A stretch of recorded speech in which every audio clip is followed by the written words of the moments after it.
lounging, son. Welcome back to the Comic Lounge. My name's Ryan. And I'm Manny. And we are back talking about one of our favorite characters in comic books. We're talking about Lobo, but this isn't just a Lobo book. This is Batman Lobo, an Elseworlds Batman Lobo book, to be exact. Going way back to when DC was doing the Elseworld stuff. You know what was weird to me though is I immediately thought this was a 90s comic because I know I've seen this cover art some like other places, but I never picked this book up until, oh man, it was one of my recent like back issue collection diving at my shop where I look through collections for them and pick out some choice picks for myself. I got to do a video of some of those books that I fucking pull. But anyway, so I pulled this because obviously I love Lobo and I was like, okay, this will be a good episode for the channel. Then you posted that you found one and I'm like, okay, yeah, let's do it. In the same way. And it was during my vacation. I was at the comic shop just browsing and there was he had bought a couple of boxes from one person and it had a ton of Lobo shit. And this is one of the ones I pulled. I pulled a couple of other ones too, like Lobo Cop and Lobo Hitman. So I didn't realize there's so much great Lobo stuff out there, man. Especially when they do like the weird crossovers like this. Yes, I totally agree. But like I said, I thought it was 90s. And then, so when I read it this week and I saw that it was 2000. Yeah, right? I was surprised by that too. I would have put this easily like 96 or something like that. That's what I was thinking. Especially because like the DC Bullet, like I know the DC Bullet was still being used in 2000, but still for some reason, like it doesn't, it's besides the point. But anyways, this fucking cover is insanity. Simon Bisley. I mean, you can even see on the cover, it says he did it in 98. So like how long was he working on this book? Maybe it sat around for a couple of years or something, or like, try not to break this book. Yeah, I know, because it's perfect bound. Yeah, so Alan Grant, I think $5.95 for a perfect bound book. Well, 23 years ago. Yeah. Damn, dude, you're making me feel fucking old when you say 23 years ago in 2000. Anyways, story by Alan Grant, R.I.P. dude. Yeah, man. And then Simon Bisley on art, Bill Oakley on letters, Nathan Earing on color. We open up with this version of Batman who, to me, the way Bisley's drawing him definitely has more of the build of a Frank Miller Batman. And I think that's definitely done purposely. I agree. And also like the way he is acting. And then also when we see him without the cowl later, he looks much older and is bald and stuff. So yeah, I think it's supposed to be an older Batman. Yeah. But again, it's Elseworld, so this is a different reality. Yes. And then this version of Joker is getting his ass kicked. And he just like has these, it's so weird to me, like almost like these two braids, going off his head. I thought that design was fucking way fucking out there, but his Joker, that smile is just, it looks as if his eyes popping out from being fucking choked by Batman's fucking ankles.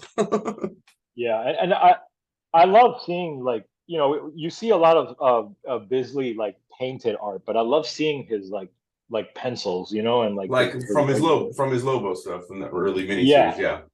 Yeah, you don't see it anymore. I wish Bisley did more interiors, but yeah, same. What are you gonna do?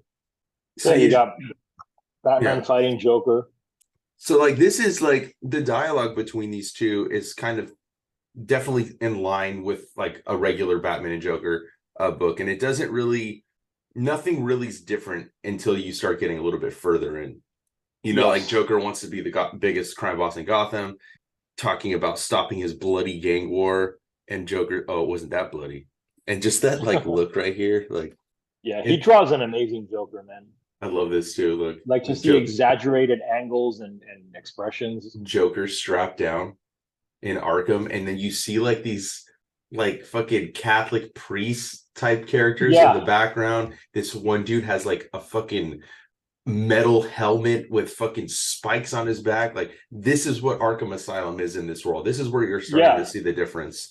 It's almost like a like the way it would treat lepers and stuff in medieval times or something, or like look at the one guard has like a big keychain full of like old timey looking keys, like you're right. This is the page where you're like, all right, this is different. Two-Face has this like half of his face is like this like Cthulhu type. Yes, dude, I love that. And you even see like tentacles and stuff coming out of coming out of the cell there. I like how he's like, oh, dude, you're already back. You only broke out last week. Odds are even. You ran into the bat. And then so Scarface is the crime lord in Gotham at this time, which I think he's an underutilized character.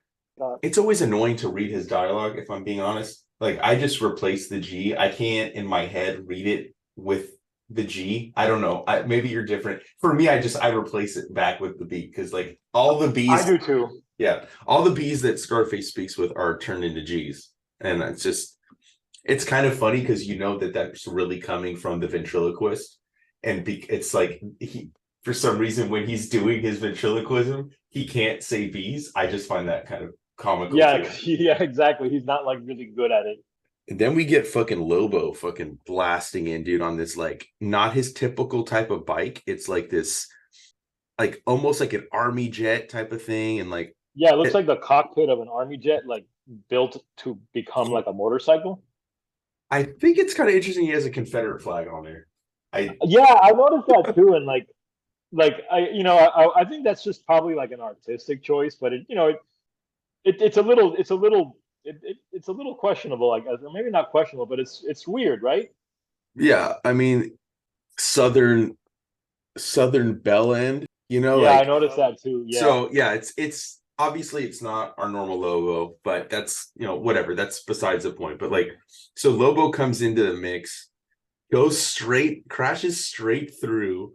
I love that bottom panel where he's like the guy that's like pushed through. You see like his skeleton popping up and like his legs dangling down. Oh yeah, and then like it goes straight through his body, dude, and his fucking ass is hanging out with the pants coming down. Yeah, dude. Yeah, this is pretty gruesome, man. Like, but there's still like a Mad Magazine sort of like humor to it that keeps it from being disturbing. Like. Yeah, I don't know. For some reason, I'm never disturbed by a Lobo book, and maybe because of all the Red Room we've read. That's true. Over the past year, like this is like, oh, that's nothing. That's fine.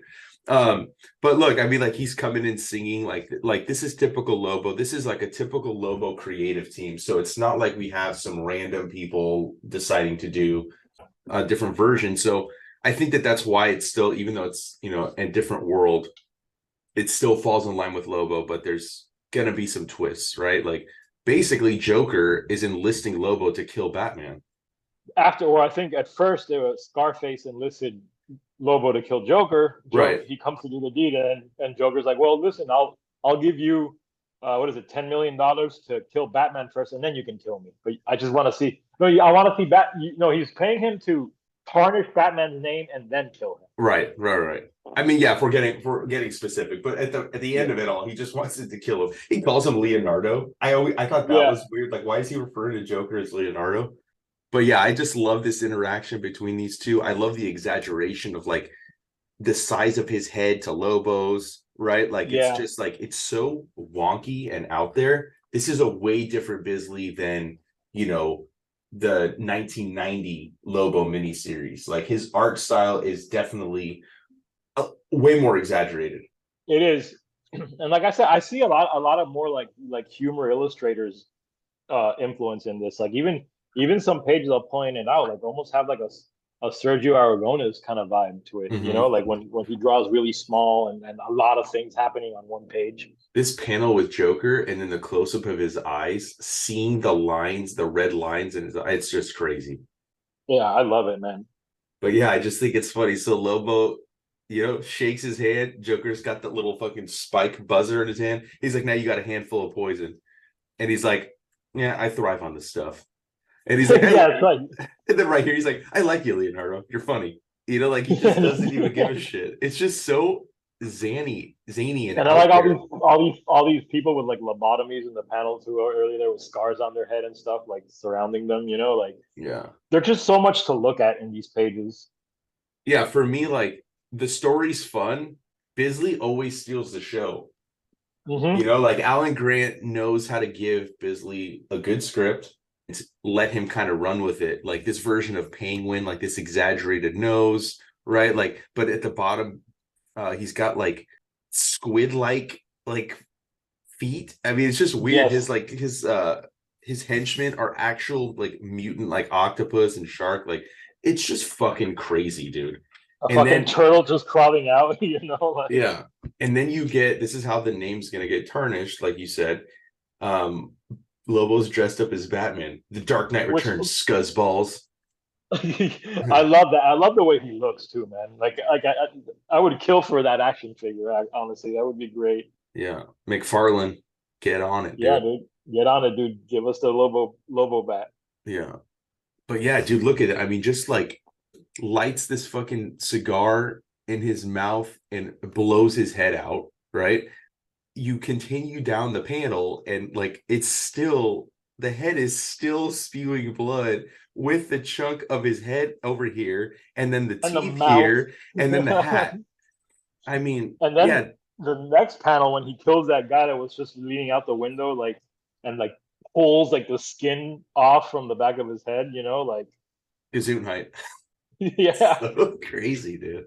So then we get the newspaper, Joker escapes, murder mayhem at Arkham, Penguin dead, gang members brutally slain during robbery.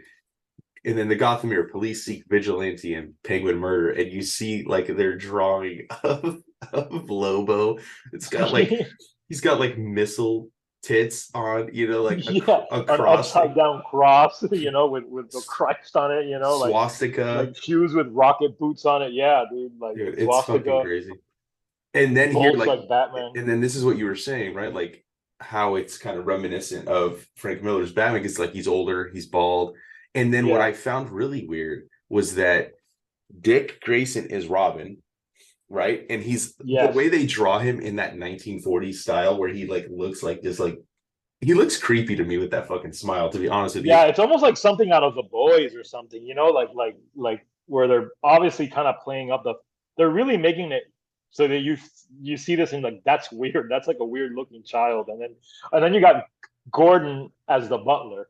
Yeah, I was gonna mention that. That shit too is also this is where it's like complete insane. It just keeps cranking up the notch of insanity as we get Yeah, further and further in.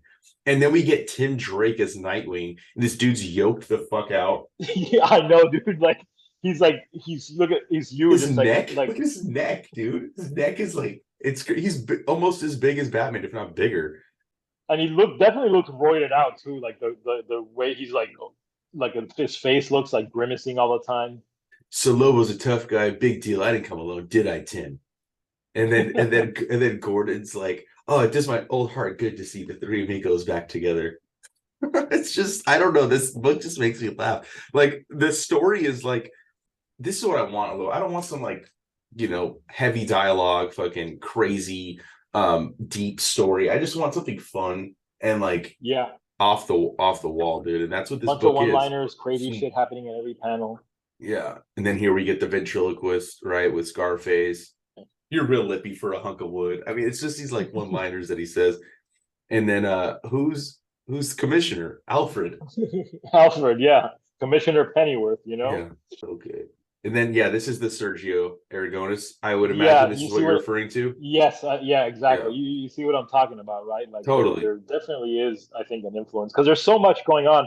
And dude, like the rocket on the bottom there coming out of the guy's ass, Oh the guys yeah. that cut. Yeah, yeah. No, it's just fucking dude, this is such a Like fun book. DC would not make this book today. There's a lot of things DC and Marvel wouldn't do that they were doing back then, and it's kind of Yeah, sad. I think the Elseworlds line, I guess you could kind of say Black Label is now Elseworlds, like they mashed Vertigo and Elseworlds together. But yeah, I like the branding of Elseworlds. I mean, you fucking call your film stuff Elseworlds because it's not tied together, but you don't have a line of comic books that's Elseworlds. That's what you should be doing. And Elseworlds line, I think one shots, you don't have to do miniseries. But that was the fun thing about DC for a while is they'd always do like these different versions of their characters. Like Howard Chaykin did one. They did one where it's like I forgot. I don't know if it's called the Justice Warriors, but it's like when they're cowboys. The Justice League. yeah. A lot of cool stuff. Gotham by Gaslight is a classic Obviously, one. yeah, that's a very famous one. Yeah, but yeah, just a lot of good stuff. I just love like he's driving the bat, or no, he's not driving the Batmobile. He's driving his motorcycle. Yeah, but like you see like these like bones sitting in the bottom. as they're driving through the town. Like, why would this beast just be randomly be in Gotham? No sense for it, but it's fine. Like, you accept it because you're in this fucking insane world.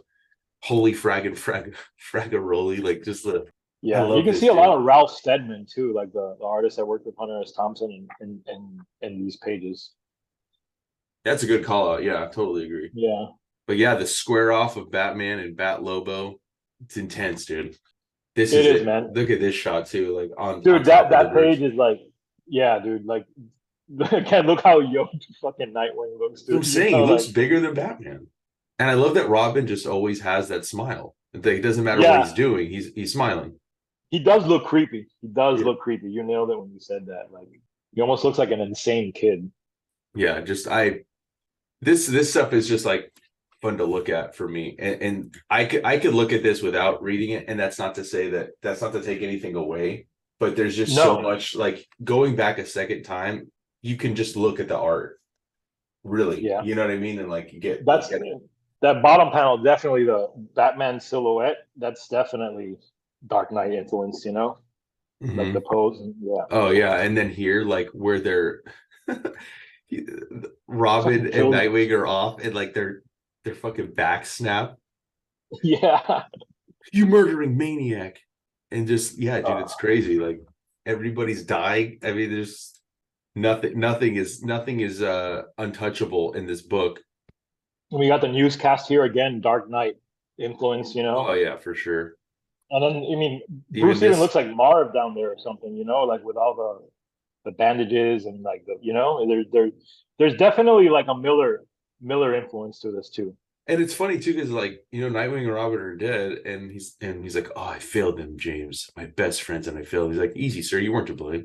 They knew the risk. Like that's just how you deal with it in one panel. Like, yeah, it's not your fault. You're fine. Keep it pushing, dude. But yeah, this Bruce Wayne just looks fucking crazy. Then you get the Dark Knight suit right there, and then Lobo's back in Yeah, his I like regular. the Batman, the Superman poster in the back. Better luck next time. Yeah. No, this is Why just would he it's have a poster of Superman? You know, like it's so yeah. weird and so good.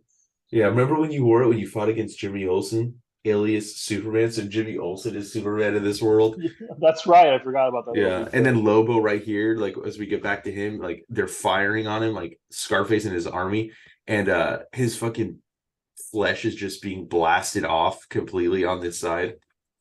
And then boom, dude. Look at Dude, that. this image is amazing.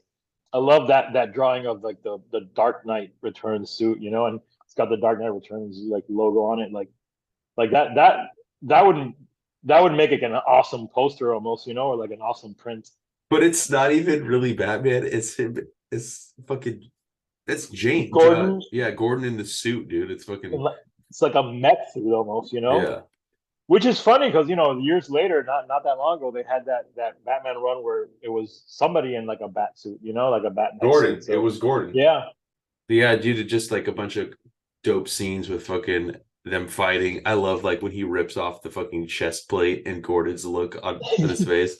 Now Joker can witness your demise for himself, and then he realizes it's not him. And Joker's like in his own bat costume with Batman hung upside down. Look at that nose too. Look at the schnoz on him right there, dude. dude, yeah, it's like it looks like a beak. Yeah. And then here's where it gets crazy, where like you know earlier in the book it was Batman says he found something on Joker's DNA that could you know potentially flip the game, and then it's like they're twin brothers. I know. It's so weird, dude.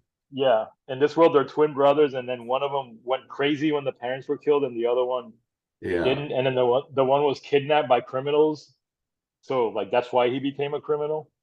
It's such a cool twist. Like I said, like, just keeps cranking up the insanity. And then watching Joker, like, hunched over in this like window frame with the on the back house, he's just clapping as like Lobo's about to fucking kill Batman. Yeah, yeah, Yeah, it's so dude. great, man. It is. And It then is. Lobo stitching the Batman symbol to the back of his vest there, like Yeah. Dude, I love this page too with fucking the way the gun's like just hanging off the panel. Or not panel, yes, but dude. hanging off the page. It's really awesome. Colors are great too, man. Hmm. Like super bright. Look at Lobo's head just completely destroyed, and there's just like gun shells all inside. And he's like, whoa, what a rush. It's fucking Yeah, crazy, yeah, dude. yeah. Brains are just leaking out, and then you can watch from panel to panel out as his head's sewing itself back together. And then his hair grows back, Yeah. like, I just and then yeah, he hypnotizes Lobo it's so funny, to dude. go, and he hypnotizes to go look for galactic cherries, looking for volunteer workers. It's so look at the way he's like smiling and drooling at the same time. I hate myself for this. And then he just flies off, dude. He like lobotomized them. I mean, it's so good. This was such an undiscovered gem because I don't know why I had never really known about this book before. I think maybe I did. I just never really saw it. No, for But I mean, sure. Like I said, I've probably seen the cover because this cover to me, I mean, I guess maybe iconic is the wrong word, but for me, it was an image that I remembered seeing yeah. in other, like, I don't know where I saw it, but I know I've seen this image plenty of times. And then so when I saw it in the box, I was like, oh, Batman Lobo, I gotta get it. But And yeah, even the back synopsis on the book is funny. Like yeah. it's the way it's written. It's such a good book, and I mean, we both found it in pretty much dollar bins, so it's out there. Yeah, definitely. If you can find it, pick it up. Any Lobo book is always like kind of worth checking out, in my opinion. And yeah, I know we got some other Lobo videos on the channel. I think we've recorded at least oh, maybe we haven't recorded that many, but there's going to be more Lobo content to come. Make sure you follow us on social media. Hit the links down below. Subscribe. Hit the subscribe button so you're notified every time a new vid drops. And on that note, we're out.